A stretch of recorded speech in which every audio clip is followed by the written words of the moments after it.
Seneca je bio jedan od najistaknutijih stoika, a njegova filozofija usmjerena je na unutarnju snagu i kontrolu emocija.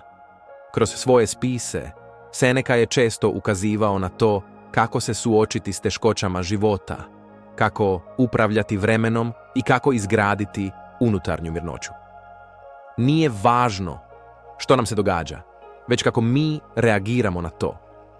Nije onaj koji ima malo, nego onaj koji želi više, siromašan.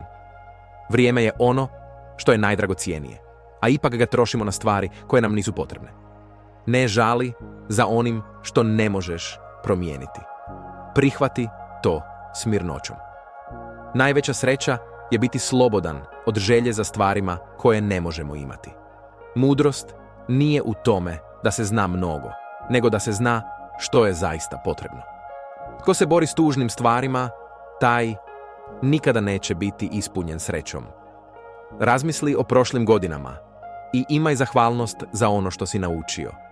Prava sloboda je živjeti onako kako misliš, a ne onako kako drugi žele.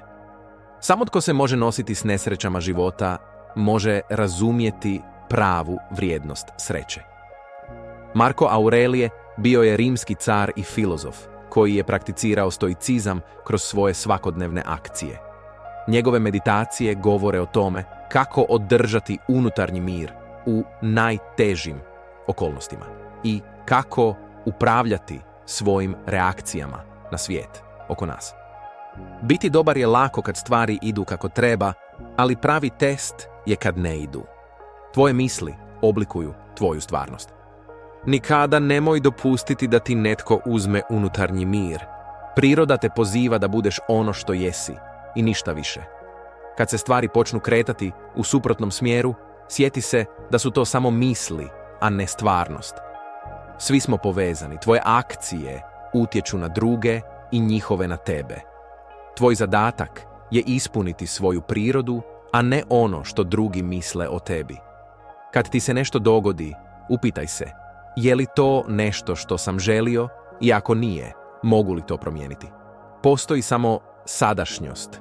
Prošlost je već nestala, a budućnost je samo ono što će doći. Život je kao rijeka. Ne možeš stati u istu vodu 2 puta. Filozofija Seneke i Marka Aurelija nas poziva da prepoznamo unutarnju snagu i mudrost koja se nalazi u svakom trenutku. Stoicizam nas uči da, unatoč vanjskim okolnostima, možemo upravljati svojim reakcijama i stvarati unutarnji mir.